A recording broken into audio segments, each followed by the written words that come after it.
واش كتظن راسك انك كتخدم بزاف؟ هاد الاطفال كيربحوا الملايين وانت باقي كتقلب على الراحه. غيكونوا معنا اغنى 5 اطفال في العالم. غنبداو بالمرتبه الخامسه، هو رايان كاجي. هو يوتيوبر طفل بدا كيدير مراجعات لالعاب في اليوتيوب، واليوم عنده فوق 100 مليون دولار. قناته هي راينز وورلد، كتدخل ملايين سنويا من الالعاب والرعايه. في المرتبة الرابعة هو نورث ويست، بنت كيم كارداشيان وكاني ويست. عندها 375 مليون دولار، شاركات في إعلانات والموسيقى والموضة. في المرتبة الثالثة هو ستورمي ويبستر، بنت كايالي جينر. الثروة ديالها كتجاوز 400 مليون دولار، كتلبس ماركات عالمية وعندها خط ملابس خاص بها وهي غير صغيرة. ثانيا بلو إيفي، بنت جايزين ويبنسي. عندها حوالي 720 مليون دولار من الأغاني والحقوق والاستثمارات، وكانت أصغر فائزة بجائزة جرامي.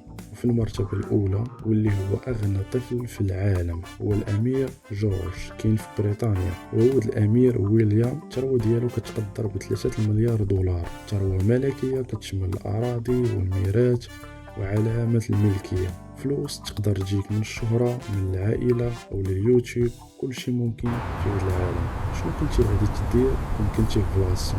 جاوبنا في التعليقات.